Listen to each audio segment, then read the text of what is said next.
Assalamualaikum warahmatullahi wabarakatuh. To my examiner, Dr. Afishah. My name is Mimi Shraya binti Mahdi and my metric number is AW170091. So the title of my research is a review of characterization of zinc oxide nanoparticles produced by pulsed laser ablation technique. So based on the previous study, this experiment is being conducted by using pure zinc. We can use it as a plate, a zinc plate, or also zinc rod. Okay, this experiment is conducted and the zinc plate is immersed in a different aqueous solution. And it is we can irradiate this sample target with a different laser that we prefer to use. Okay, so based on the data that have been observed from different previous study, we can know the three characterization of the zinc oxide nanoparticles. The first one, we have optical properties. The second one, we have surface morphology. And the third one, we have elemental properties. All of this data is achieved by using, this data is provided based on the solution, a different solution we use for this experiment, and also the different ablation time that plays an important role in the production of the nanoparticles itself. So the result of the optical properties, the range of the absorption peak is between 290 nanometer until 350 nanometer, while for the surface morphology, the range of the size is between 20 nanometer until 100 nanometer, with the smallest size that can reach 15 nanometer. And the last one, we have elemental properties, which is shown the conformation of the formation of zinc oxide nanoparticles.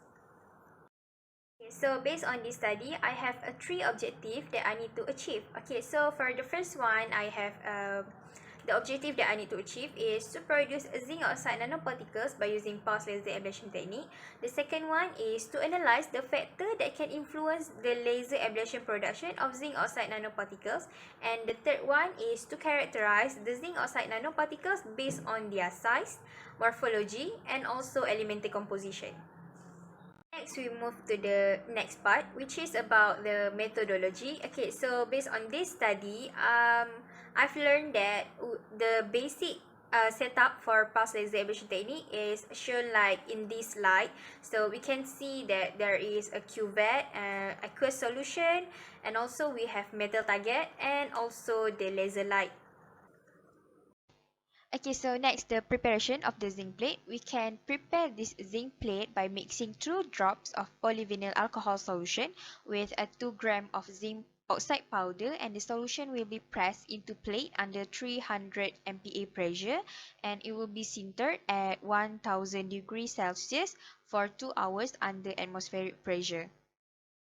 Okay, so now we move to the next part, which is result and discussion. And for the first one, we're gonna talk about the optical properties.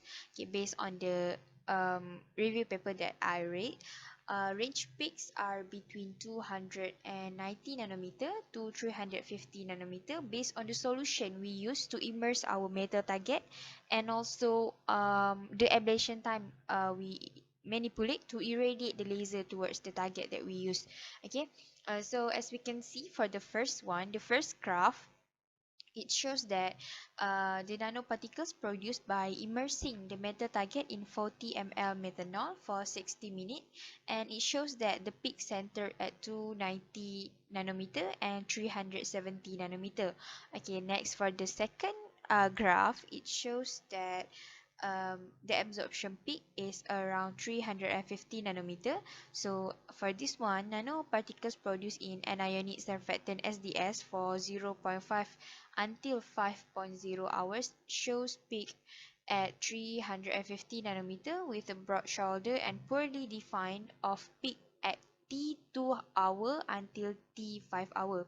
So we can conclude here, if the ablation time is too long, then the absorption peak will be very broad and also poorly defined. So it is better for us to use ablation time for like 5 to 60 minutes only.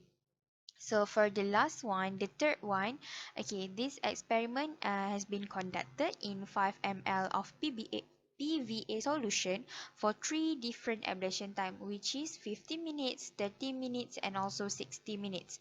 that shows the presence of the diffraction peaks of the prepared sample, and the absorption peak at 370 nanometer was changed to be 370, 367 and also 364 nanometer at 15 minutes, 30 minutes and 60 minutes of laser ablation of zinc metal which immersed in a PVA solution. So now we move to the next part, which is surface morphology, the second part for result and discussion. As you can see at the left of this slide, it shows the surface structure of the prepared zinc oxide plate, which before we immerse the zinc plate or the target material in the solution we use. Okay, so then for the right of the slide, it shows the transmission electron microscope instrument, the figure. It shows that the result for the ablation of zinc oxide plate that we used, that we prepared before, that was performed by placing the zinc oxide plate in 10 ml starch solution for 4 different ablation time, which is 5 minutes, 10 minutes, 15 minutes and 20 minutes of the ablation time.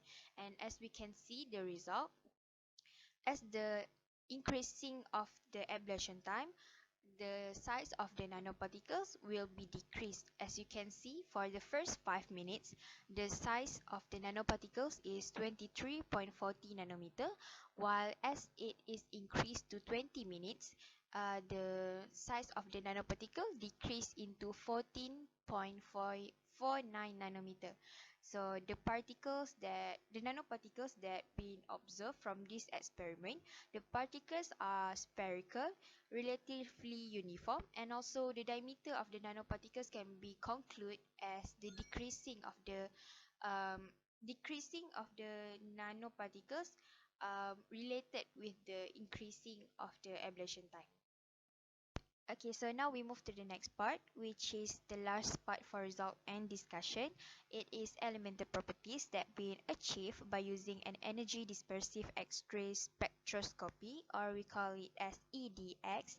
And for this result, the zinc oxide nanoparticles is obtained by irradiated with NDX laser directly towards the 99.99% purity zinc plate in the bottom of glass vessel, which filled with 1.5 ml of isopropanol solution.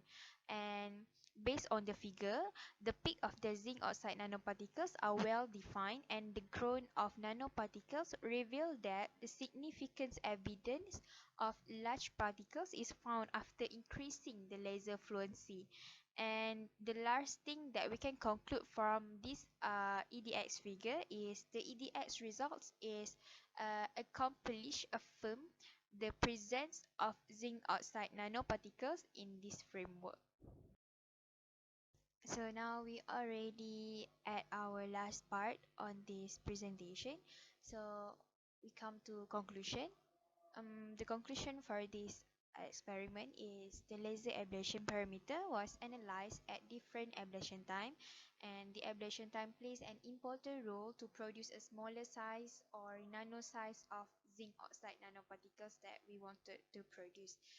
Different aqueous solution with a different concentration and chemical solution that act as a surfactants can increase the production of nanoparticles, or we can say that this can influence the production of the nanoparticles and turn out as what we've been expected. The existence of zinc oxide nanoparticles was identified by using UV spectrum, PSAM image, TEM image, SEM image, and also EDX spectrum.